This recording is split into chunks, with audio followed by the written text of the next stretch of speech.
did give you break time. There was a couple times I almost went, no. Let them think a little bit.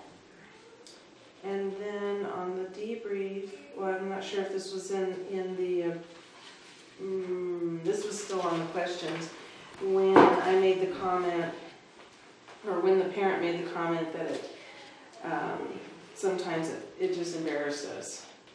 And you made the comment, that kind of made me sad when you said that. And honestly, I do remember feeling that way when that happened at church and the whole row of kids fell down. Well, and I know that I've heard, you know, especially when we were doing those TS, I almost said TS Gold, when we were doing those Pyramid Plus trainings and stuff, when they were at those higher levels and talking about children, I mean parents, talking to parents with children who had some behavioral challenges that, boy, they were mentioning that a lot. This is really embarrassing. Yeah. So as a teacher, how might you address that comment? Well, I thought, I almost said, oh, I'm so sad to hear you say that. But then I thought, I'm not really sure where I'm going to go with that. And so I stopped. So I wonder if something like validating their feeling, you know, validating that they felt embarrassed. Mm-hmm. It's okay to feel that way, and yet in some way helping them understand that they don't need to necessarily feel that way, because after all, he is 4. Because you did that really well in the beginning. I hope we can get to a point. When I was saying how rambunctious, and you said he is 4. You know, so I could also see in your eyes, yeah. This is not just normal 4, though. I can see that. Let's see, and I heard at least 2 for being met on number 4. I heard at least 2 of you sharing your own examples to validate the honesty and the energy. Mm-hmm. And you may have done more than that.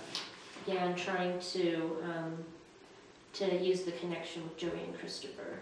Mm-hmm. And accidentally calling him Joey, that's just a perfectly honest mistake. And I think a lot of parents would just say, you mean Kevin. Okay, that's where you needed to clarify. Well, you know, are you talking about Kevin or Joey? I think the reason why I was thinking about that and thinking, am I really doing this? Because I think you asked me like 3 or 4 times. Is that making sense to you? Oh. Did you understand what I'm saying? That's because I come from a field. I feel like maybe I should be asking you that more. That's because I come from a field of education. Do you have any parents who come from the field of education? It might be in their language. But I haven't seen any of them going through a coaching certification? Not that I'm aware of. That's good stuff. And I had met on thanking parents for the interview. Yeah. I appreciate you being here. And using my name. And met for the written contact information. But again, I really liked how you additionally said, I'd like to set up another meeting. So yeah, I don't think that would happen with every parent, but... Right, but I felt like I wasn't just left hanging out there. We were definitely all of a sudden talking about a kid who you really had some concerns about, and I'm thinking, if he's really like this, I'm sure I have some concerns about him too. We should probably be coming up with a... That is Kevin in the 4th grade. So now,